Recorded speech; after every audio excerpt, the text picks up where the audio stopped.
আল্লাহ তাআলা মশাকে কেন তৈরি করেছেন? আপনারা শুনলে হতভম্ব হয়ে যাবেন যে কি রহস্য এর মধ্যে রয়েছে। সূরা বাকারা আয়াত নাম্বার 26 এ আল্লাহ রাব্বুল আলামিন বলেছেন, ইন্নাল্লাহা লা ইস্তাহি আন ইয়াযরিবা মাসালাম মা বাউদাতান ফামা ফাওকাহা। আল্লাহ রাব্বুল আলামিন লজ্জাবোধ করে না মশা এবং মশার থেকেও ক্ষুদ্রতম কোনো জিনিসের এক্সাম্পল দিতে, উদাহরণ দিতে। মশার মধ্যে এমন অঙ্গ প্রত্যঙ্গ রয়েছে যেটা একটা বড় হাতির মধ্যেও নেই, সুবহানাল্লাহ। এবং মশার যে ব্যাপারটা এই আয়াতে এসেছে সেটা হচ্ছে বাউদাতান, এই শব্দটা হচ্ছে স্ত্রীবাচক। আমাদেরকে যে সমস্ত মশাগুলো কামড়ে থাকে সেগুলো হচ্ছে কি ফিমেল মশা। আর পুরুষ মশারা গাছে থাকে, তারা ফলের রস ইত্যাদি খেয়ে তারা থাকতে পারে। মশার সামনে দুটো সেন্সর রয়েছে যার দ্বারাই তারা 70 ফুট দূর থেকে বুঝতে পারে যে এই মানুষটার রক্ত ভালো না খারাপ। অর্থাৎ মশা যাকে বেশি কামড়ায় সে বুঝে নেবেন যে আপনার রক্ত পরিশুদ্ধ রয়েছে। এবং মশার মধ্যে রয়েছে ডিজিটাল এক্স-রে মেশিন, যার দ্বারাই রাত্রিতে মানুষ অন্ধকারে হাঁটতে না পারলেও মশা হাঁটতে পারে। কেন?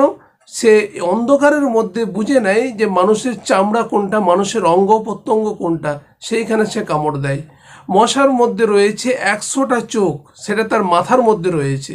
যদি আপনারা মশাকে মারতে যান যে কোনো সাইড থেকেই দেখবেন তারা উড়ে পালাতে চাইছে, কেন? তারা দেখতে পাচ্ছে। এবং মশার রয়েছে 48টা দাঁত, মশার রয়েছে 6টা সুর, সুবহানাল্লাহ। এই সমস্ত দেখে বিজ্ঞানীরা হতভম্ব এবং অনেক অনেক বৈজ্ঞানিকরা তারা কি করেছে, ইসলাম ধর্ম গ্রহণ করেছে। আল্লাহু আকবার। আমরা মনে করেছি আল্লাহ রাব্বুল আলামিন এই মশার দ্বারাই কি বোঝাতে চেয়েছে। মশার মধ্যে এত কিছু রয়েছে যেগুলো বড় বড় প্রাণীর মধ্যেও নেই। এবং মশার রয়েছে 3টে হাড় এবং 3 ধরনের কাজ করে।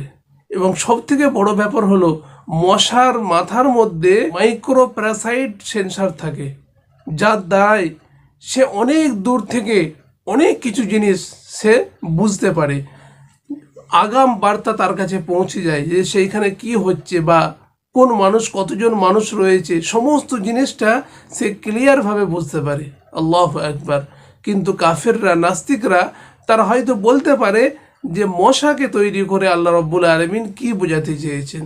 এবং যখন মশা কামড়ায় আমরা মনে করি যে একটা সুর দিয়ে সে আমাদেরকে কামড় দিচ্ছে। মশার যে 6টা ছুরি থাকে সেইগুলোর কাজ এক একটা আলাদা আলাদা ধরনের। প্রথমে মশাটা এসে তার 2 পা দিয়ে চেপে ধরে আর 2টো সুর দিয়ে সে অংশটাকে ফেড়ে ফেলে যেখানে সে কামড়াতে চাইছে। আরেকটা অংশ দিয়ে সে রক্ত চষে আরেকটা অংশ রয়েছে যেইটা আমাদের শরীরে দেওয়ার সাথে সাথেই আমাদের সেই জায়গাটা অবশ হয়ে যায়। রক্ত টানলে আমরা বুঝতে পারি না।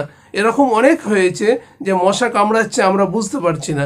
ওই জায়গাটাকে অবশ করে দেওয়ার ক্ষমতাও আল্লাহ রাব্বুল আলামিন তাদেরকে দিয়েছেন। আল্লাহু আকবার। পরিশেষে আমরা এটাই বুঝতে পারলাম আল্লাহ রাব্বুল আলামিন কত মহান, তিনি এই ছোট্ট প্রাণী দিয়ে মানুষকে কি বোঝাতে চেয়েছেন।